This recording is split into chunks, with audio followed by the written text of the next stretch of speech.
দর্শক মণ্ডলীরা, আমরা ভারত বাংলাদেশ পাশাপাশি বসবাস করি।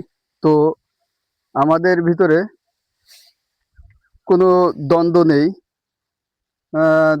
নেই আমাদের ধর্মের সাথে, দ্বন্দ্ব নেই আমাদের জাতের সাথে। আমরা আমাদের পৃথিবীতে সবচেয়ে বড় পরিচয় হচ্ছে আমরা মানুষ। আরও আরেকটি বিষয় আছে, সেটা হচ্ছে আমরা যে ভাষায় কথা বলি, আমাদের ভাষাটা হচ্ছে বাংলা। বাংলা আমাদের গর্ব। বাংলা ভাষা আমরা বাঙালিরা পেয়েছি অনেক কষ্টের বিনিময়।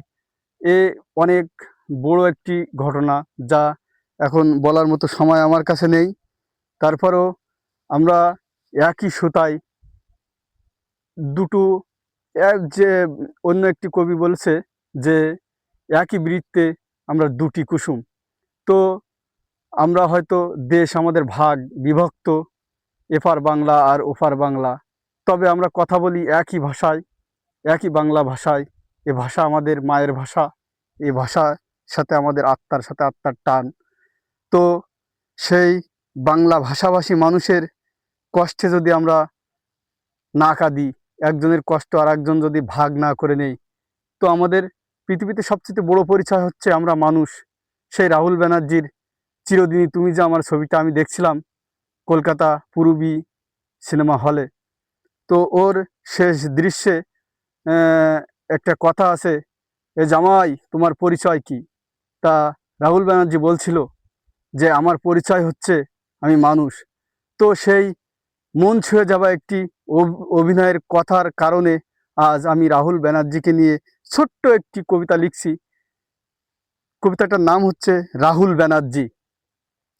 তালসারি সমুদ্র সৈকতে চোরাবালির গর্ভে, তালসারির সমুদ্র সৈকতে বালির গর্ভে হারিয়ে গেল রাহুল ব্যানার্জি, হারিয়ে গেল রাহুল ব্যানার্জি।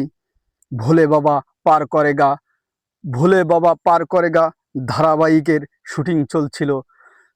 ভোলে বাবা পার করেগা ধারাবাহিকের শুটিং চলছিল। নায়িকা সীতা ছিল সাথে, নায়িকা সীতা ছিল সাথে। হঠাৎ একটি ঢেউ এসে প্লাবিত করলো দুইজনকে। হঠাৎ একটি ঢেউ এসে প্লাবিত করলো দুইজনকে। শুটিং স্পটের সবাই ছিল রাহুলের সাথে, শুটিং স্পটের সবাই ছিল রাহুলের সাথে। তবুও রাহুলের মৃত্যু পারেনি আটকাতে, তবুও রাহুলের মৃত্যু পারেনি আটকাতে। 2008-এ ছবি করেছিল প্রিয়াঙ্কা এবং রাহুল চক্রবর্তী জুটি।